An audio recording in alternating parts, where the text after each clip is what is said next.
എല്ലാ പ്രിയപ്പെട്ട പ്രേക്ഷകർക്കും റീഡേഴ്സ് കോർണറിൻ്റെ പുതിയൊരു എപ്പിസോഡിലേക്ക് സ്വാഗതം. ഇന്ന് നമ്മൾ ആരംഭിക്കുന്നത് ഒരു മണി സീരീസാണ്, ദ റിച്ച് സ്റ്റോറീസ്.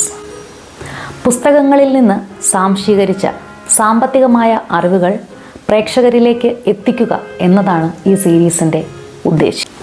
എന്തുകൊണ്ടാണ് ഈ ഒരു വിഷയം തിരഞ്ഞെടുത്തത് എന്ന് ആദ്യം തന്നെ പറയട്ടെ. പണക്കാരൻ എല്ലാ കാലവും പണക്കാരനായും പാവപ്പെട്ടവൻ എല്ലാ കാലത്തും പാവപ്പെട്ടവനുമായിരിക്കുന്ന ഒരവസ്ഥ നമ്മുടെ നാട്ടിലുണ്ട്. നമ്മുടെ നാട്ടിലെന്നല്ല, ലോകത്താകമാനമുണ്ടെന്ന് എനിക്ക് തോന്നുന്നു.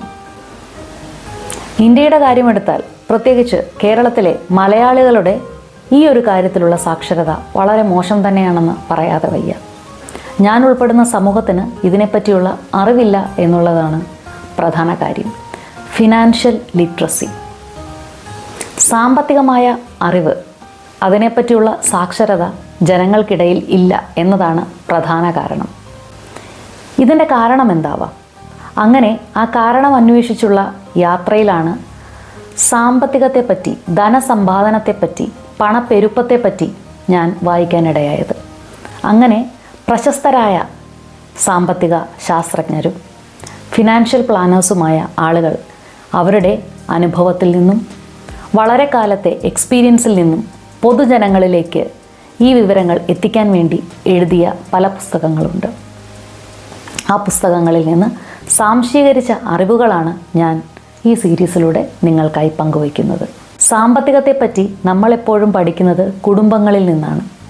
ഇതിനെപ്പറ്റി സ്കൂളുകളിൽ ചർച്ച ചെയ്യപ്പെടുന്നില്ല. അല്ലെങ്കിൽ ധനികനാകാനുള്ള മാർഗം പഠിച്ച് ഒരു ജോലി വാങ്ങുക, എന്നിട്ട് കിട്ടുന്ന ശമ്പളമൊക്കെ സമ്പാദിക്കുക, സേവിങ്സ് എന്നുള്ള ഒരു സമ്പാദന രീതി മാത്രമേ നല്ലൊരു ശതമാനം ആളുകൾക്കും അറിയുകയുള്ളൂ.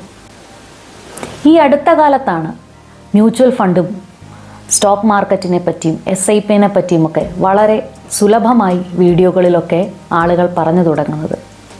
എന്നാൽ ഇതെല്ലാം നമ്മളെ ധനികരാക്കുന്നുണ്ടോ? സത്യത്തിൽ പാവപ്പെട്ടവരെന്നും പാവപ്പെട്ടവരും മിഡിൽ ക്ലാസ്സുകാരെന്നും മിഡിൽ ക്ലാസ്സുകാർ തന്നെയുമായാണ് ഇരിക്കുന്നത്. ഇതിൽ ഏറ്റവും ദുഃഖം അനുഭവിക്കുന്നവർ മിഡിൽ ക്ലാസ് ആണ്. അവർ സമ്പാദിക്കുന്നതിൻ്റെ നല്ലൊരു ശതമാനം ടാക്സ് ആയിട്ട് അവർക്ക് കൊടുക്കേണ്ടി വരുന്നു. എന്നാൽ റിച്ച് പീപ്പിൾ, ധനികരെ പറ്റി ചിന്തിച്ചിട്ടുണ്ടോ?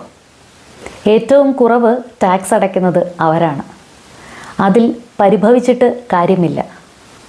പിന്നെ അവരുടെ പണസമ്പാദനത്തിൻ്റെ മാർഗം എന്തായിരിക്കും? അതാണ് അസറ്റ് ക്രിയേഷൻ. ഇനി ഇത്തരം ചെറിയ വലിയ കാര്യങ്ങളാണ് ഈ സീരീസിലൂടെ നമ്മൾ പഠിക്കുന്നത്. എല്ലാവർക്കും ഒരിക്കൽ കൂടി സ്വാഗതം.